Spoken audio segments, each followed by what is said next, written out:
ये कहानी एक ऐसी लड़की के ऊपर आधारित है जो पूरी दुनिया में सिर्फ अकेली बची थी क्योंकि रेडिएशन फैलने की वजह से सभी लोग मर चुके थे। पर इसी बीच उसकी मुलाकात एक ऐसे आदमी से होती है जो उस रेडिएशन से बचने वाला आखिरी इंसान था। अब इसके बाद उन दोनों के बीच में आगे क्या क्या होता है ये हम आज की इस एक्सप्लेनेशन में देखने वाले हैं। आज मैं जिस फिल्म को एक्सप्लेन करने वाला हूँ उसका नाम है Z for Zaccaria और ये फिल्म 2015 में रिलीज हुई थी। मूवी शुरू होती है और हम देखते हैं कि पूरी दुनिया में किसी तरह का रेडिएशन फैल चुका है जिसके कारण दुनिया के ऑलमोस्ट सभी लोग मर चुके हैं। इसी बीच हम एना नाम की एक लड़की को देखते हैं जो कि शहर से कुछ सामान लेकर अपने घर की तरफ जा रही थी। एना ने अपने पूरे शरीर को कवर करके रखा था ताकि उस पर रेडिएशन का असर ना हो। यहाँ हम देखते हैं कि एन पहाड़ों में अकेली रहती है और यहाँ पर अभी तक रेडिएशन नहीं फैला है जिस वजह से वो अभी भी जिंदा थी। फिर घर आने पर एन अपने आप को अच्छे से साफ करती है क्योंकि अगर रेडिएशन का एक छोटा सा भी हिस्सा उसकी बॉडी पर रहा तो उसकी जान जा सकती है। एन यहाँ पर बहुत टाइम से अकेली रह रही थी और वो अक्सर जरूरी सामान लेने के लिए शहर जाया करती थी। फिर एक दिन जब वो अपने कुत्ते के साथ कहीं जा रही होती है तभी उसे वहाँ पर एक आदमी दिखाई देता है जो अपनी वैन को खींचता हुआ कहीं जा रहा था। उस आदमी का नाम लूमिस होता है और उसने रेडिएशन से बचने के लिए एक सूट पहना हुआ था। फिर लूमिस जब उस सूट को उतारता है तो उसे बहुत ज्यादा अच्छा लगता है क्योंकि उसे अब एक ऐसी जगह मिल गई थी जहाँ पर रेडिएशन अभी तक फैला नहीं था। इसके बाद लूमिस एक झरने में जाकर नहाने लगता है पर तभी वहाँ पर एन आ जाती है और वो तुरंत लूमिस को बाहर निकलने के लिए बोलती है क्योंकि उस पानी में रेडिएशन फैला हुआ था। अब लूमिस को जैसे ही इसके बारे में पता चलता है तो वो तुरंत बाहर आ जाता है पर तब तक लूमिस इन्फेक्टेड हो चुका था और उसे उल्टियां होना शुरू हो जाती हैं। अब लूमिस बहुत ही मुश्किल से अपनी वैन के पास आता है और एक इंजेक्शन लगाने की कोशिश करता है पर अब क्योंकि उसकी हालत बहुत ज्यादा खराब हो चुकी थी इसलिए वो उस इंजेक्शन को लगा नहीं पा रहा था। फिर लूमिस एन को उसे इंजेक्शन लगाने के लिए बोलता है और एन उसे इंजेक्शन लगा देती है। अब क्योंकि लूमिस काफी ज्यादा बीमार हो चुका था इसलिए एन उसे अपने घर ले आती है और उसकी देखभाल करने लगती है। एन गॉड से प्रार्थना भी करती है कि लूमिस को कुछ ना हो क्योंकि वो यहाँ पर बहुत टाइम से अकेली रह रही थी और अब वो फिर से अकेली नहीं होना चाहती थी। अब इसके कुछ दिनों बाद लूमिस की कंडीशन बेटर होने लगती है और फिर एक दिन जब वो दोनों आपस में बातें कर रहे होते हैं तभी लूमिस एना को बताता है कि ये जगह पूरी तरह पहाड़ों से घिरी हुई है इसलिए यहाँ पर अभी तक रेडिएशन नहीं पहुंचा। अब ये सुनकर एना उसे बोलती है कि ये जगह गॉड ने हमारे लिए बनाई है ताकि हम यहाँ पर जिंदा रह सकें। एन लूमिस को ये भी बताती है कि उसके फादर और भाई बाकी बचे हुए जिंदा लोगों को ढूंढने गए थे पर आज तक वो वापस नहीं आए। फिर अगले दिन जब एन खेत में काम कर रही थी तब लूमिस उसके पास आता है और उसे बोलता है कि तुम्हें ट्रैक्टर का इस्तेमाल करना चाहिए। पर इस पर एन उसे बोलती है कि इसमें पेट्रोल नहीं है और पेट्रोल पंप बिजली से चलता है जो काफी सालों से यहाँ पर नहीं आई। पर इस पर लूमिस उसे बताता है कि हम बिना बिजली के भी पेट्रोल पंप से पेट्रोल निकाल सकते हैं। और फिर जब एन उसके इस तरीके को ट्राई करती है तो वो पंप से पेट्रोल निकालने में कामयाब रहती है। फिर रात को जब वो दोनों डिनर कर रहे होते हैं तो एन के पूछने पर लूमिस उसे बताता है कि वो अपने बाकी सर्वाइवर दोस्तों के साथ सरकार के दिए हुए बंकर में रह रहा था लेकिन उसे वहाँ पर कुछ अच्छा नहीं लग रहा था इसलिए वो वहाँ से निकल गया। लूमिस बोलता है कि उसे इतना तो विश्वास था कि दुनिया में कोई ना कोई ऐसी जगह तो जरूर होगी जहाँ पर रेडिएशन नहीं पहुंचा और फाइनली उसे ये जगह मिल चुकी है। फिर अगले दिन मछलियां पकड़ते हुए एन लूमिस को बताती है कि हमारा जनरेटर खराब हो चुका है और उससे फ्रीजर चलना बंद हो गया है जिस वजह से उसे खाना स्टोर करने में काफी दिक्कत हो रही है।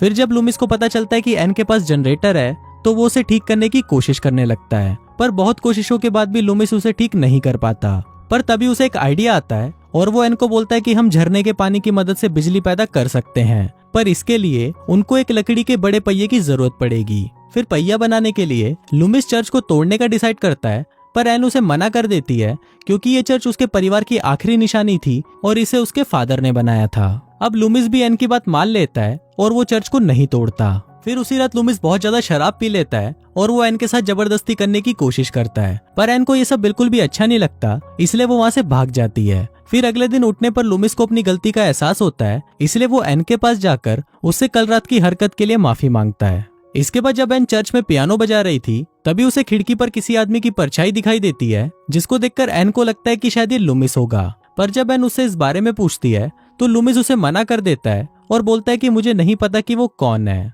फिर उसी रात एन तैयार होकर घर पर लूमिस के साथ कैंडल लाइट डिनर करती है और डिनर के बाद जब एन लूमिस के करीब आने लगती है तो लूमिस उसे वहीं पर रोक देता है और बोलता है कि हमें जल्दबाजी नहीं करनी चाहिए और पहले एक दूसरे को जान लेना चाहिए जिस पर एन भी इसके लिए मान जाती है। फिर अगले दिन एन लूमिस के पास आती है और वो उसे चर्च तोड़कर पहिया बनाने के लिए हाँ बोल देती है पर इस बार लूमिस उसे मना कर देता है और बोलता है कि हम कोई दूसरा तरीका ढूंढ लेंगे। फिर कुछ देर बाद एन को सेलेब नाम का एक और आदमी मिलता है और वो उसे अपने घर ले आती है। पर लूमिस को सेलेब का यहाँ आना पसंद नहीं आता, इसलिए वो उसे यहाँ से जाने के लिए बोलता है। इसके बाद लूमिस जब सेलेब का रेडिएशन लेवल चेक करता है तब उसे पता चलता है कि सेलेब के अंदर थोड़ा बहुत रेडिएशन है, जिस वजह से लूमिस उसे बाहर ही रुकने के लिए बोलता है। पर ये सब एन को बिल्कुल भी अच्छा नहीं लगता, इसलिए वो लूमिस को बोलती है कि हमें उसे घर के अंदर ले लेना चाहिए क्योंकि वो पूरी रात बाहर नहीं रह पाएगा। अब लूमिस भी एन की बात मान लेता है और वो सेलेब को घर के अंदर बुला लेते हैं। फिर इसके बाद जब वो तीनों साथ में खाना खा रहे होते हैं तो लूमिस उनको अपनी एक कहानी बताता है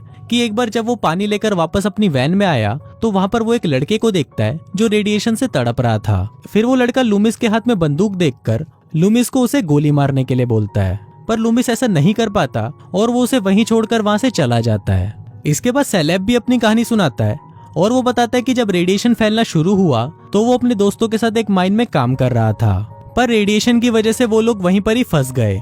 फिर कुछ दिनों बाद कुछ लोग वहां से बाहर जाने की जिद करने लगे, जिस वजह से उन सभी में आपस में लड़ाई हो गई और उन सब ने एक दूसरे को मार डाला और उन सभी में सेलेब भी अकेला जिंदा बचा।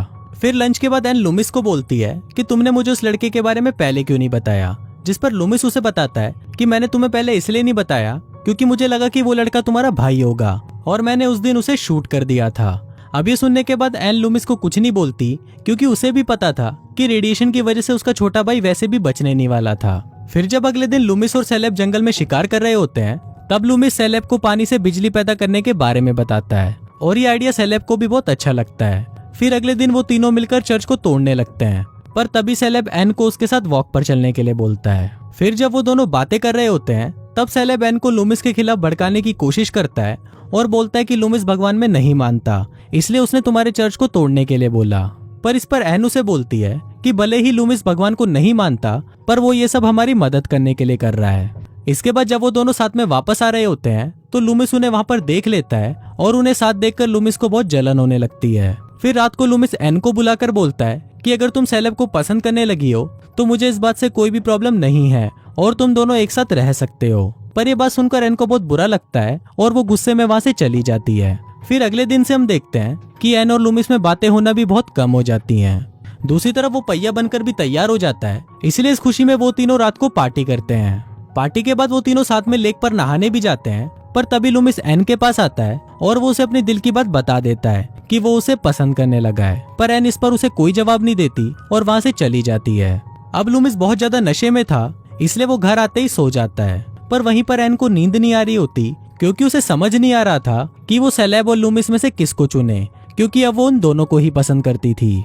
अब इसी कंफ्यूजन में एन सेलेब के पास चली जाती है और वो दोनों साथ में पूरी रात एंजॉय करते हैं। फिर अगले दिन जब लूमिस सोकर उठता है तो वो देखता है कि एन और सेलेब कुछ अलग ही तरह से बिहेव कर रहे हैं, जिसको देखकर वो समझ जाता है कि इन दोनों के बीच में रात को कुछ तो हुआ है। इसके बाद लूमिस और सेलेब पहिए को फिट करने के लिए झरने के पास जाते हैं और पहिया काम करना भी शुरू कर देता है। तभी सेलेब लूमिस का सूट पहनकर झरने में उतरकर काम कर रहा होता है और वहीं लूमिस एक केबल पकड़कर सेलेब को सपोर्ट कर रहा था। इसके बाद जब सेलेब काम खत्म करके ऊपर आ रहा होता है तभी उसका पैर फिसलता है और वो नीचे गिरने लगता है, पर तभी लूमिस उसकी सूट की केबल को पकड़कर उसे बचा लेता है। पर तभी लूमिस सोचता है कि अगर उसने सेलेब को यहाँ से नीचे फेंक दिया तो वो एन की जिंदगी से हमेशा के लिए चला जाएगा और ये सीन यहीं पर ही कट हो जाता है। इसके बाद जब लूमिस घर आता है तो एन उससे पिछली रात के लिए माफी मांगती है, पर इस पर लूमिस उसे बोलता है कि तुम्हें माफी मांगने की जरूरत नहीं है और सेलेब भी दूसरे शहर के लिए निकल चुका है। अब यहाँ पर हम व्यूवर्स को पता चल जाता है कि लूमिस ने सेलेब को पहाड़ से नीचे फेंककर मार दिया है। फिर इसके बाद लूमिस जनरेटर चालू करता है जिससे पूरे घर में बिजली आ जाती है। फिर इसके बाद जब एन पियानो बजा रही होती है तो लूमिस वहां पर आता है और उसके पास आकर बैठ जाता है और इसी के साथ ही ये फिल्म यहीं खत्म हो जाती है।